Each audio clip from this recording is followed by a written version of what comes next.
Hi everybody, welcome to a new edition of Let's Talk About Education with Antonio Corrales. We have talked before in this program about different academic programs in higher ed, but we never talk about how does it mean to manage a veteran program at a university level.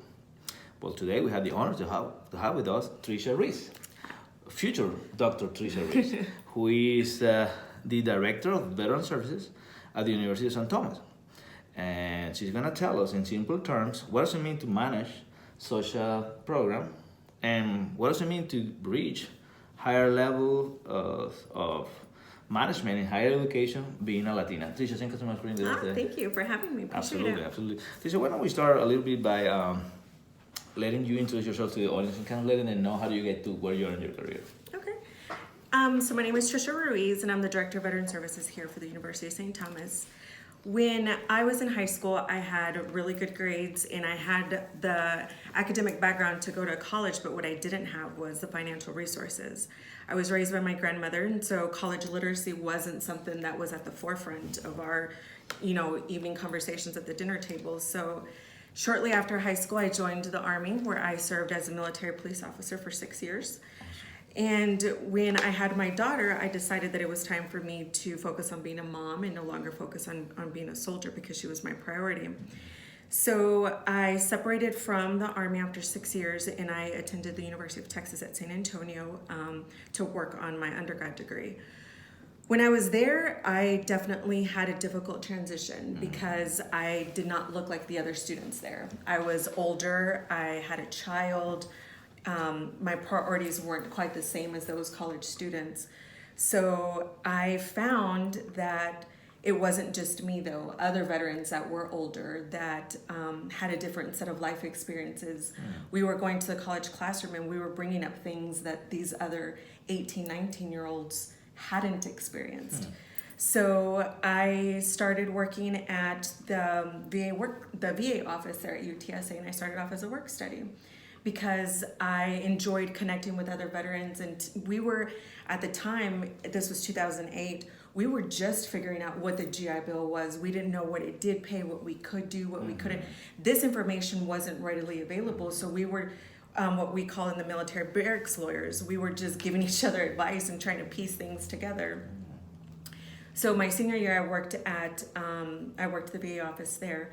When I graduated, I had the opportunity to go work for Texas A&M University San Antonio as a Veterans Benefits Coordinator. They wanted somebody specifically to go and explain to their veteran students what the GI Bill was, what it did, what they could use it for. So the interesting part is that since you were in college, you start taking that route. Yes. So you were pretty consistent with your path. Yes. So, and because I could see myself in the other students, I could see that I just wanted them to not go through what I had gone through 2 years ago with 2 years worth of less of knowledge. So I worked for Texas A&M University San Antonio for 2 years, and then I had the opportunity to come to Houston to build a department for the University of Houston Clear Lake. Prior to me arriving, all the veteran students were getting their benefits processed in the financial aid office. But financial aid in of itself is a really big undertaking. That's a lot of processes in there. VA equally has just as many regulations, just as many policies, and so the university decided it was time to break them apart. So I arrived in 2013, and I shortly hired a team that helped me. We removed all of those responsibilities and created a one-stop shop for veterans at UHCL. So we handled all of their benefits. We helped them with their TSI. We helped them with military exemptions. So I spent 5 years developing that program, and was a really great experience. And it inspired me to do it again. So I was hired a year ago by the University of St. Thomas to build one for them. That is awesome. Yeah, so we're going to actually be the first university in the city of Houston to have an entire building dedicated just to veteran services. That is beautiful. So it's your second shot on building the program from the get-go, from zero. That's from fantastic. Zero. That's fantastic. Now, that's pretty unique within itself, and that tells us a lot about yourself and your willingness to reach higher levels. Now, you're a Latina.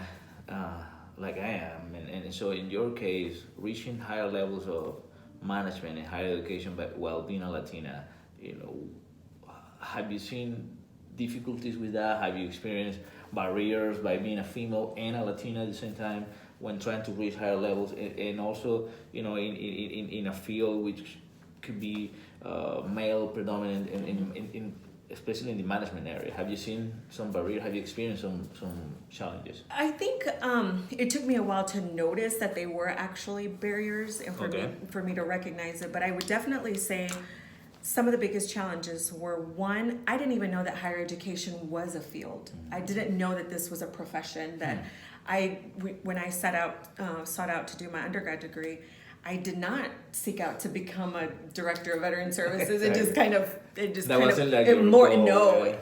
morphed into that.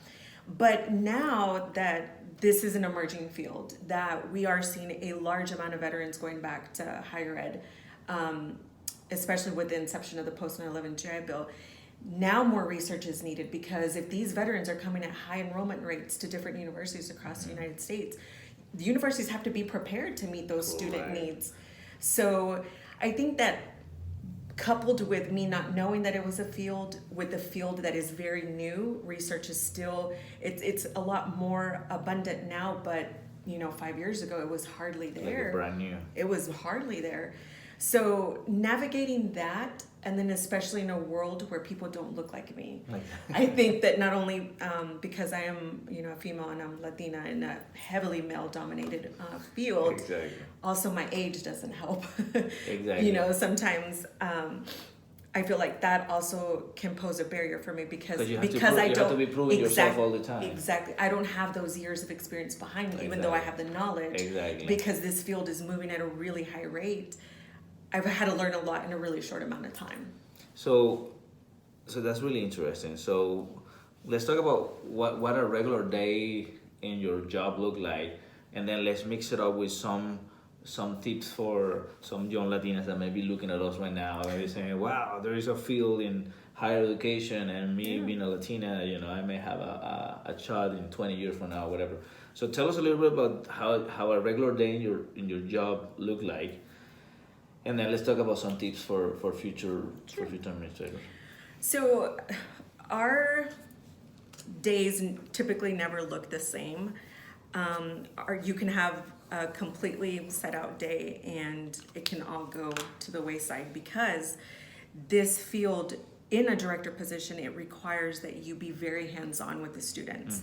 So it's not it has happened to where you build this sense of belonging within these centers for these students, and then they get really comfortable and they build that rapport with you, and they can come in and tell you some of the most difficult truths of their life. For instance, they attempted to commit suicide the night before, or they are self-medicating at home and they got a DUI. We've even had times where students have been arrested and they don't have anybody else to call, so they will call the Veterans Center. So you become almost like a second house for these. Yes. So when you think about it, you leave the military and you have a unit that you report to. You have somebody that's accountable for you. And when you get discharged and you get that DD-214 and you go to a university, there's nobody there that's like accountable. Exactly. There's not somebody there waiting on you, making sure that you're okay. And so what you try to do, because it's the right thing to do, is to build that rapport with them so that they do have that sense of belonging at your institution. And so, and the goal always, of course, is to help the students in those moments of crisis. So are those every day? Definitely not. But that is an example of how your day can just go. Those could be like your challenges. Can we absolutely, yes. When you have those situations. Yeah, because then you still have administrative responsibilities that you have to take care of. But if you've got a student, telling you these difficult things, you can't just excuse yourself to go to a meeting. So. Do you guys have like systems in place to being able to diagnose if a veteran who is coming back into a college has some post-traumatic disorder or stuff like that? Do you have systems in place, or it has to be self-reported, or how does that work? So yes, For our veterans that may be looking at us right now. yes. So they do have to self-report. It can't be something that we feel like the student. Yeah, we don't have the capability because I'm not a licensed mental health provider. Exactly. So, if they say, listen, I may be experiencing this thing, then we do have an obligation. We are required, and there are institutional regulations. We also have, here at UST, we have a care team that we can launch within a matter of minutes that will address it in a very holistic approach. Depending on the severity of it, if it's not necessarily somebody trying to commit suicide, but somebody that's about to be evicted in like 2 days, or has had their car repossessed because they lost their job, we do have resources within the city that we can reach out to, and there's a transparent model to where we can see in real time how fast that service member was serviced and awesome. Connected with organizations that can help them out. That is awesome. Well, so what are the most fun part of your job? I would definitely say graduation ceremonies are still the best part of my field, because in working so closely with the veteran students, the day you see all of the challenges that they overcome while they're at your institution, and you get to know them very well and their families.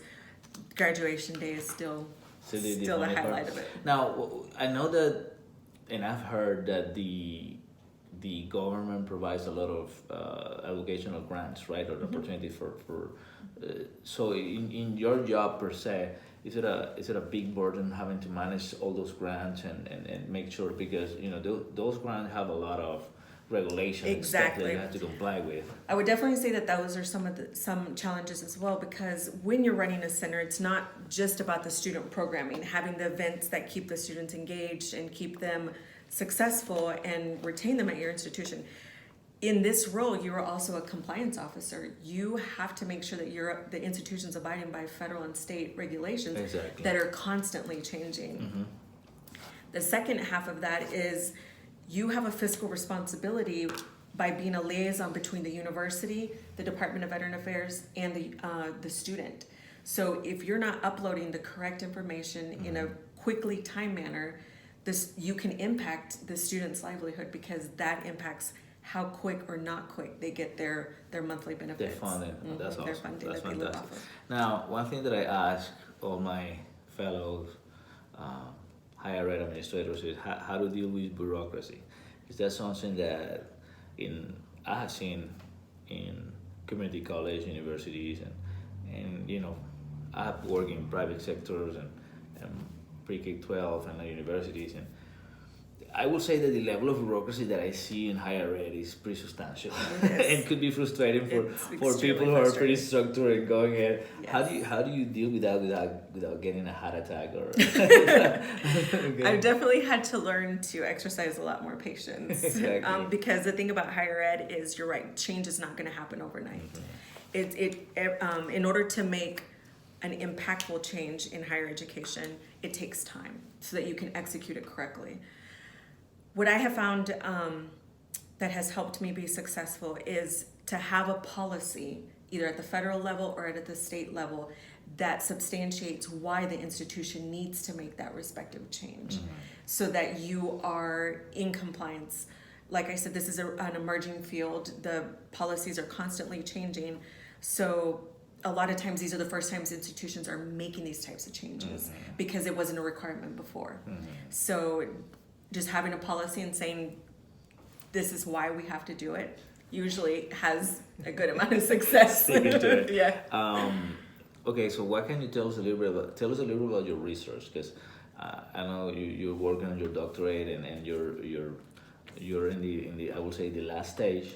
And so tell us a little bit about what is it that you're looking for in your research. Sure. So, like I mentioned, we are starting to see a lot more research on veteran students, the impacts at four-year universities, community colleges. But what I'm interested in doing is breaking out female veterans and looking a little bit closer at just them, because the veteran experience, when you're looking at both genders, doesn't really give you an accurate picture of what the female experience is. there is plenty of research on female college students. So that research shows that perceived social and familial support impacts them greatly.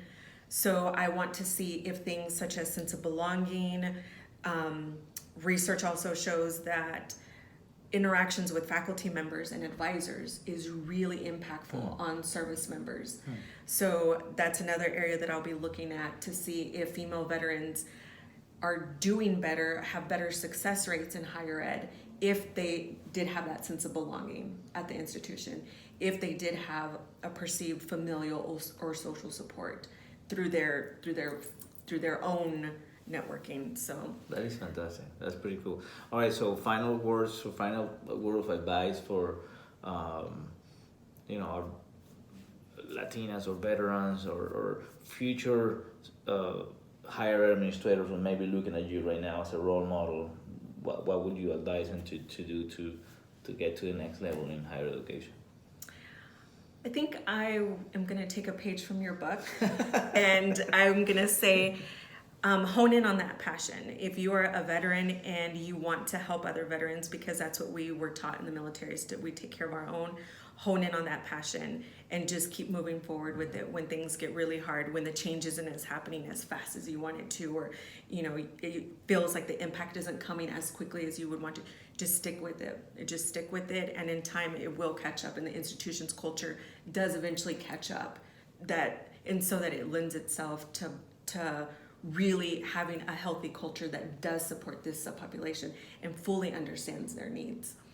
And as a female Latina, I would say stay the course. I know that I also am very interested in Latino studies and this particular subpopulation as well.